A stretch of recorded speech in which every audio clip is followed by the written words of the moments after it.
Allahumma salli wa sallim ala Sayyidina Muhammad. Memperingati kelahiran Nabi sallallahu alaihi wasallam nyo adalah perkara yang dianjurkan oleh Allah. Allah memerintahkan untuk memperingati kelahiran Rasulullah.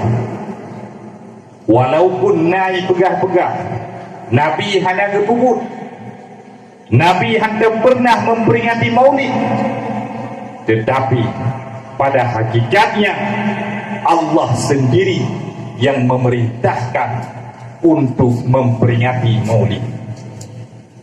Di dalam Al-Quran Allah berfirman, "Qul bi fadlillah wa bi rahmatihi wa bidzalika falyafrahu. Dzalika khairum mimma yajma'un." Qul bi fadlillah, katakan olehmu dengan karunia Allah, wa bi rahmatihi, dan dengan rahmatnya Allah, hendaklah kalian bergembira, hendaklah kalian bersenang-senang. Kata hendaknya perintah. Perintah. Hendaklah kalian bersenang-senang. Geyu daya untuk bersenang-senang dengan kelahiran Nabi.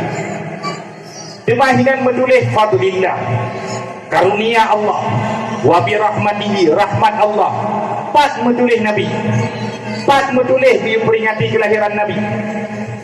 Tak kala ayat lain, wa ma arsalnaka illa rahmatan lil alamin, dan tidak kami utus akan engkau hai Muhammad kecuali engkau menjadi rahmat bagi sekalian alam. Rahmat bagi sekalian alam. Rahmat bagi sekalian alam itu adalah qul bi fadlillahi wa bi rahmatihi. Rahmat wa bi rahmatihi, wa bi rahmatihi, rahmatnya Allah, itulah Nabi kita, itulah Nabi kita, Nabi Muhammad sallallahu alaihi wasallam.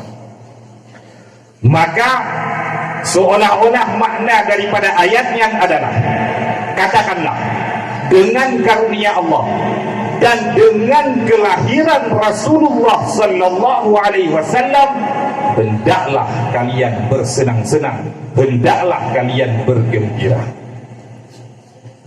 Ya. Maka bergembira le cara. Di antaranya apa yang dilakukan oleh Rasulullah sallallahu alaihi wasallam, putra yang dipukul oleh Nabi. Su'ila an sawmihi yawmal ithnain faqala dhalika yawmun wulidtu fi. Ada orang yang bertanya pada Nabi, kenapa engkau ya Rasulullah setiap hari Senin berpuasa? Maka Rasul menjawab, dhalika yawmun wulidtu fi, pada hari itu aku dilahirkan. Maka seolah-olah Rasulullah sallallahu alaihi wasallam berpuasa untuk memperingati kelahirannya. Maka Rasul memperingati kelahirannya dengan berpuasa. Sama dengan Rasul katanya nak memperingati kelahiran roh. Temai tanya nak ulang tahun, tanggal lahir, tanggal Badung, tanggal 22 bulan Badung, bulan 2 tahun Badung 2002 laga. Putra yang dah berlaku untuk memperingati kelahiran roh, yang kakak lagi tanya, tak pegah katanya umat Nabi, tak pegah katanya pecinta Nabi, tak pegah katanya urang kenasih ke Nabi, sayang ke Nabi, umat Nabi. apa yang kita kerjakan saat kita merayakan hari kelahiran kita. Nah, kapan lagi Nabi? Nah, orang yang berpuasa untuk memperingati urah lahir sampai dongak.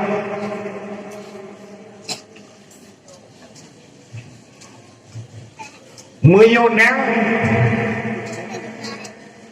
yang kebetulan urah lahirnya dalam bulan Ramadan. Di luar Ramadan anak puasa, maka menyok kebetulan lagi yang galam kira ikut Nabi. Rasulullah sallallahu alaihi wasallam beliau memperingati kelahirannya dengan berpuasa. Dengan berpuasa beliau memperingati kelahirannya sama dengan menyondai kun lewaknya, dipegah-pegah lewaknya, dikun melikut, dikun megu. Memperingati maulid tidak ada pada masa Rasulullah, itu salah besar, karena Rasulullah tidak memperingati maulid. Mungkin cara Rasulullah memperingati maulid berbeda dengan cara Gedanyo. Menyau di Gedanyo ada peringati maulid yang tak sediakan makanan-makanan, tamita putih, tati mano, tati kambing, tati lumo, tatagun kuah, tatagun bu, tahidang burung ramai. Mungkin hal yang lagian hanya dilakukan oleh Rasulullah. Dari dirinya tak pegah bid'ah, itu juga tidak boleh. Hanji pegah bid'ah. Oh, dia tak pegah bid'ah, apakah hanji? Memang makna bid'ah, ibarat apa makna bid'ah? Makna bid'ah adalah apa yang tidak dikerjakan oleh Nabi. Yang benar lubuh makna nyanju. Tetapi Imam Syafi'i radhiyallahu anhu, kalam beliau dinukilkan oleh para ulama di dalam kitab Tahqiqul Bid'ah. Kitab Tahqiqul Bid'ah, bab muqaddimah yang kedua. Imam Syafi'i membagikan bid'ah itu menjadi dua. Yang pertama bid'ah hasanah, yang kedua bid'ah sayyi'ah atau madhmumah. Bid'ah hasanah, kiban makna bid'ah hasanah? Ma yuwafiqul kitab was sunnah, yaitu barang yang sesuai dengan kitab, yaitu Al-Quran dan sunnah. Yang bid'ah hasanah, sesuatu yang kita lakukan apabila sesuatu yang tidak keluar daripada jalur Al-Quran dan tidak keluar daripada jalur Al-Hadis, maka itu dinamakan bid'ah hasanah. Ma yuwafiqul kitab was sunnah, apa yang sesuai dengan Al-Quran, apa yang sesuai dengan hadis, itu termasuk dalam bid'ah hasanah. Sesuatu yang tidak dilakukan oleh Rasulullah tetapi mandeng sesuai dengan pedoman Al-Quran dan Al-Hadis. Maka menang tadi kalian mbak bertanya, waktu kita peringati maulid, apa yang kita kerjakan? Tatagun buah, tatagun bu, tati lumo, tati kambing, tacerah buku yang ju, tablo buah-buahan, sedekah kurung. Apakah sedekah kurung menyalahi daripada Al-Quran dan Al-Hadis? Kon hanya menyalahi. Kah? Yang kedua, tak undang tungku-tungku daya, syekh-syekh dikir, tayu baca dikir dia macam balik, tayu baca tilawut ke Nabi, puji-pujian kepada Allah, puji-pujian kepada Nabi. Apakah itu menyalahi dengan sunnah, menyalahi dengan Al-Quran? Tidak, hanya menyalahi. Mampat dia menyalahi. Gebegat acara, dah acara lagi malam ni. Gepakat orang urung ramai-ramai. Jak tak dengar dakwah. Ini tidak menyalahi. Rasulullah sallallahu alaihi wasallam ketika beliau berdakwah, beliau memanggil umatnya. Tidak menyalahi daripada sunnah Nabi, tidak menyalahi daripada Al-Quran itu sendiri. Maka patani jo bahwa bid'ah yang takubun ni bak malam ni. Bid'ah yang ibuh makna lewatnya. Karena awaknya bid'ah tak sabar sangat. Hana bagi dua. Ditanya ada pedoman Imam Syafi'i, dia bagi dua. Yang Imam Syafi'i bagi jauh dari Umar bin Khattab, bahawa dia Sayyidina Umar ketika beliau menjabat khalifah berkala dalam masjid, urang bersemayang tarawih tiroro munfaridah, hana berjamaah, hino hiro hide hiro ilikut hiro. Maka timbul inisiatif daripada Umar bin Khattab, dianjurkan, diperintahkan kepada para sahabat untuk pedang sembahyang tarawih secara berjamaah.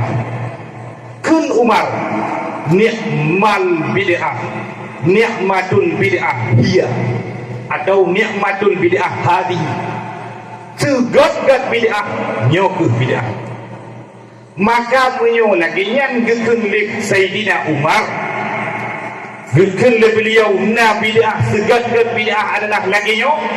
Maka tidak bisa kita mengartikan bid'ah itu bantum bid'ah dalalah. Lagi diartikan lewatnya hadis Nabi. Iban diartikan kullu bid'atin dalalah. Setiap bid'ah itu sesat, dan setiap yang sesat itu di dalam neraka. Tak ramai orang dalam neraka. Maka kita tidak bisa mengartikan bid'ah bantum bid'ah yang hanya hubung Nabi sesat. Media hana apa Nabi? Piala yang lagi yang tadi Nabi hadiah dan Nabi hana. Ya hadirin, yang ingin lun sampaikan bahawa kenapa lun berbandingkan dengan awak belah hadis Nabi? Takkan payah nak perbandingan dengan awaknya, karena awaknya yang tam Nabi, awaknya yang larang, awaknya yang bertepik fatwa-fatwa. Dalam fatwanya haram mengadakan maulid, haram memperingati maulid. Utraji yang hari memang hendak tersediakan biaya untuk teradakan maulid, baik tak berhara maulid yang kau lakukan. Kata pakar aswaja Kiai Haji Idrus Ramli, waktu beliau bertandang kedih Paluh Gading, dia tinggal duduk pegang gitu. Tidak ada provinsi di Indonesia, dari sekian banyak provinsi, tidak ada satu pun provinsi yang tidak ada Wahabi di provinsi tersebut. Babadum provinsi dari Aceh sampai Gede Papua, nah Wahabi berkembang awalnya.